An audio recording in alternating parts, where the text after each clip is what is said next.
আসসালামুআলাইকুম welcome to MD Sadekur Rahman। কেমন আছো বন্ধুরা? চলে এলাম নতুন একটা স্ট্রাকচার ক্লাসে।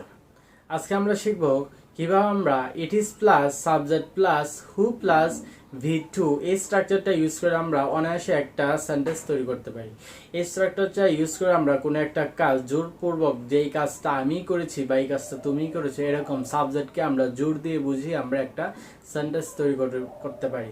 So without wasting our time শুরু করা যাক।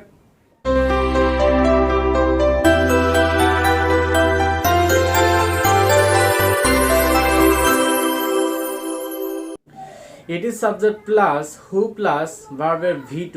আমরা সকলেই জানি V2 মানে কি। একটা ভার্বের সাধারণত তিনটা ফর্ম হয়ে থাকে, V1, V2 and V3. V1 means ভার্বের বেস ফর্ম, V2 means ভার্বের past form and V3 means ভার্বের past participle form. সো এখানে আমরা স্ট্রাকচারটা ইউজ করব V2 ফর্ম। তাহলে আমরা একটা উদাহরণ তৈরি করি।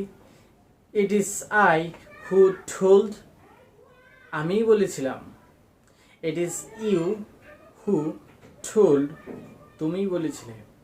It is you who told that he will come, তুমি বলেছিলে যে সে কি আসবে। It is I who wrote this letter, আমি চিঠি লিখেছিলাম।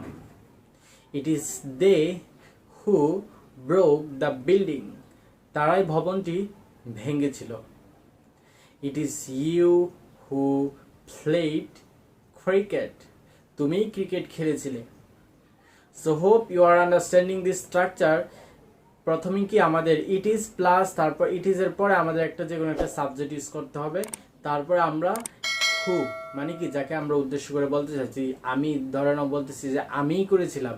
এখানে আমরা এই ক্ষেত্রে এখানে হু প্লাস পরে কি ভার্বের V2।